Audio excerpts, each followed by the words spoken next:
नमस्कार साथियों, वेदांत क्लासेज के इस यूट्यूब चैनल पर आप सभी का हार्दिक स्वागत व अभिनंदन। साथियों, आज हम 15 फरवरी 2025 से संबंधित जो भी इम्पोर्टेंट क्वेश्चन बनते हैं, वेरी वेरी इंपॉर्टेंट जो क्वेश्चन है, उनके ऊपर आज हम चर्चा करेंगे। तो आज का जो पहला क्वेश्चन रहने वाला है, वो आप देख लीजिए। हाँ विद्यार्थियों, आज का जो पहला क्वेश्चन है, उससे पहले मैं आपको एक शानदार खबर है वो दे देता हूँ। अजमेर में वेदांत क्लासेज तो संचालित है ही है, साथ ही में वेदांत लाइब्रेरी भी संचालित है, जो कि राम भवन के सामने जैन मंदिर में स्थित है। मतलब उसी लोकेशन में स्थित है और शास्त्री नगर रोड पे स्थित है। और अगर बात करें आपसे कि इसमें क्या फ्री दे रहे हो सर आप, तो वेदांत लाइब्रेरी के जो भी स्टूडेंट है उनको वेदांत क्लासेज का एक बैग है, जो बहुत ही कॉस्टली बैग है, लगभग 500 रुपये का बैग है। वो आपको बिल्कुल फ्री दिया जा रहा है। जो भी वेदांत क्लासेज में का विद्यार्थी हो, चाहे इसका लाइब्रेरी का विद्यार्थी हो, तो बैग हमारी तरफ से बिल्कुल निःशुल्क दिया जा रहा है। किसी प्रकार का कोई एक्स्ट्रा शुल्क आपसे नहीं लेंगे। और बस बेस्ट शर्त यह है कि आपका एनरोल होना चाहिए, या तो लाइब्रेरी में या कोचिंग में, आपको बैग फ्री मिलेगा बिल्कुल। ये इंपॉर्टेंट जानकारी थी। और फिर अधिक जानकारी के लिए आप संपर्क कर सकते हैं 9024409077 पर, और दूसरा नंबर है 9216157878 इस पर। और अभी तक आपने हमारा जो चैनल है वेदांत क्लास अजमेर का, इसको अगर सब्सक्राइब नहीं किया है तो आप सब्सक्राइब भी कर सकते हैं। अब बात करते हैं अपने मुद्दे पे, वापस करंट पे आते हैं। आज का जो पहला क्वेश्चन है वो ये है कि विश्व जन्मजात हृदय दोष जागरूकता दिवस प्रतिवर्ष कब मनाया जाता है? 9 फरवरी, 11 फरवरी, या फिर 13 फरवरी, या फिर 14 फरवरी को मनाया? बताइए कब मनाया जाता है? तो ये मनाया जाता है 14 फरवरी को। कब मनाया जाता है? 14 फरवरी को मनाया जाता है। इसका राइट आंसर जाएगा डी। क्या जाएगा विद्यार्थियों? डी राइट आंसर होगा इसका। अगला क्वेश्चन देखते हैं, मतलब इसका डिस्क्रिप्शन देखते हैं। विश्व जन्मजात हृदय दोष जागरूकता दिवस 14 फरवरी को मनाया जाता है। इसका उद्देश्य बीमारी के बारे में जागरूकता फैलाना और रोगियों की संख्या कम करना है। जन्मजात हृदय रोग विभिन्न प्रकार के जन्म रोग दोषों के लिए एक व्यापक शब्द है, जो हृदय की सामान्य रूप से कार्य करने की क्षमता को खराब कर देता है। अगला क्वेश्चन देखिएगा। अगला क्वेश्चन क्या है कि हाल ही में इस राज्य सरकार ने 2025-26 के लिए नई आबकारी नीति को मंजूरी दी है।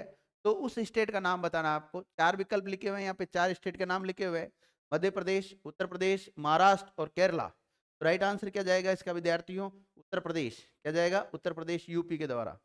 हाल ही में उत्तर प्रदेश सरकार ने 2025-26 के लिए नई आबकारी नीति को मंजूरी दे दी है। 2025-26 के लिए नई आबकारी नीति के तहत राज्य में सभी शराब की दुकानों का प्रबंधन ई लॉटरी प्रणाली के माध्यम से किया जाएगा। मौजूदा शराब की दुकान का लाइसेंस 2026-27 तक नवीनीकृत नहीं किया जाएगा। और इस नीति की मुख्य विशेषताओं में से एक कंपोजिटी शॉप्स है, जहां पर बियर, शराब और वाइन एक ही काउंटर से बेची जाएगी। अगला क्वेश्चन क्या देखिएगा। इस सेना ने उच्च ऊंचाई पर बांस आधारित बंकर विकसित करने के लिए किस संस्थान के साथ एक समझौते पर हस्ताक्षर किए हैं? आईआईटी गुवाहाटी के साथ, आईआईटी मद्रास, आईआईटी नई दिल्ली और आईआईटी बेंगलुरु। तो ये राइट आंसर जाएगा इसका। आईआईटी गुवाहाटी के साथ ये समझौता किया गया है। डिस्क्रिप्शन देखते हैं। उच्च ऊंचाई पर अक्सर ठंडी परिस्थितियों में भारतीय सेना के लिए बंकरों के निर्माण में पारंपरिक निर्माण सामग्री की जगह बांस आधारित कंपोजिट का इस्तेमाल किया जा सकता है। उत्तर मध्य असम के तेजपुर में स्थित सेना की 4 कोर और आईआईटी गुवाहाटी ने एपोक्सी बांस आधारित कंपोजिट के अनुसंधान, डिजाइन, निर्माण के लिए एक समझौते ज्ञापन पर भी हस्ताक्षर किया है। अगला क्वेश्चन क्या है कि हाल ही में कौशल भारत कार्यक्रम को बढ़ावा देने के लिए केंद्रीय मंत्रिमंडल ने कितने करोड़ रुपए की मंजूरी दी है? 5,320 करोड़, 7,700, 8,800, 9,900। तो इसका राइट आंसर क्या जाएगा? 8,800 करोड़। सी राइट आंसर चला जाएगा। डिस्क्रिप्शन देखते हैं।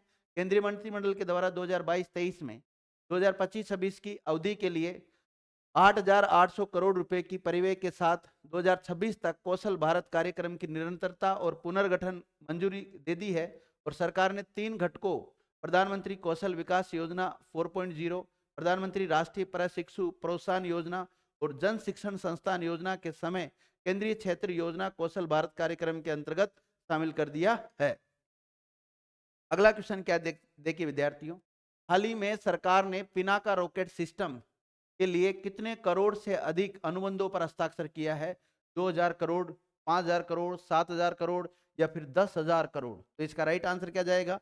10,000 करोड़ जाएगा, यानी कि डी राइट आंसर होगा। डिस्क्रिप्शन देखते हैं साथियों, इसका डिस्क्रिप्शन क्या है कि हाल ही में सरकार ने Pinaka multiple launch rocket system के लिए एरिया डेनियल म्यूनिशन टाइप 1 और उच्च विस्फोटक रॉकेट की खरीद के लिए रक्षा संस्थानों के साथ 10,000 करोड़ से अधिक के अनुबंधों पर हस्ताक्षर किए हैं। इससे भारतीय सेना की मारक क्षमता में वृद्धि होगी। शक्ति सॉफ्टवेयर में अपग्रेड के लिए भारत इलेक्ट्रॉनिक्स लिमिटेड के साथ अनुबंध पर हस्ताक्षर किए गए हैं। अगला क्वेश्चन देखिएगा विद्यार्थियों, हाल ही में लॉजिस्टिक्स डेमोक्रेसी में शीर्ष 25 देशों में कौन सा देश शामिल होगा? चाइना, भारत, पाकिस्तान या फिर अमेरिका? इसका राइट आंसर जाएगा बी, यानी कि भारत इसमें शामिल होगा। डिस्क्रिप्शन देखते हैं, भारत प्रधानमंत्री गति शक्ति और नेशनल लॉजिस्टिक नीति जैसी पहलों के माध्यम से अपने लॉजिस्टिक क्षेत्र को मजबूत करने की दिशा में तेजी से आगे बढ़ रही है। पर्वतमाला में विश्व बैंक के लॉजिस्टिक्स स्टॉक एक्सचेंज ने 38वें स्थान पर आश्रम भारत का लक्ष्य 2030 तक शीर्ष 25 देशों में स्थान बना हुआ है। गिरते हुए प्रोटोटाइप बिजली संचालन सुधार और मल्टी मॉडल परिवहन की मदद से यह क्षेत्र 2029 तक 484.43 डॉलर अपोलो तक पहुंचने की उम्मीद है। अगला क्वेश्चन देखिएगा क्या है, हाल ही में भारतीय रिजर्व बैंक एकीकृत लोकपाल योजना के तहत बैंक ऋणों की संख्या में कितने % बढ़ोतरी की गई है? 15.25, 22.50, 32.81 और या 42.90? इसका राइट आंसर क्या जाएगा? 32.81। हाल ही में भारतीय रिजर्व बैंक ने एकीकृत लोकपाल योजना के तहत बैंक ऋणों की संख्या 32.81% की महत्वपूर्ण वृद्धि दर्ज की गई है। इसमें कुल बैंकों की संख्या 9.34 लाख हो गई है और ये वृद्धि उत्पादन क्षेत्र में ग्राहक विलय को लेकर बहुलता चिंता को छूता है और इन दलालों का मुख्य कारण सेवाओं में देरी, चॉकलेट में त्रुटियां और बैंकों के द्वारा विलासिता के समाधान में असंतोष उत्पन्न करना था, जो ग्राहक सेवा और याचिका सहायता प्रणाली में सुधार की आवश्यकता शामिल है। अगला क्वेश्चन देखिएगा विद्यार्थियों, अगला क्वेश्चन कि हाल ही में सरकार ने कितने करोड़ रुपए के राष्ट्रीय महत्व खनिज मिशन को मंजूरी दी है? 5,520, 10,200, 16,300 या 21,300? तो राइट आंसर जाएगा इसका 16,300। ध्यान रखना क्या जाएगा? 16,300 जाएगा।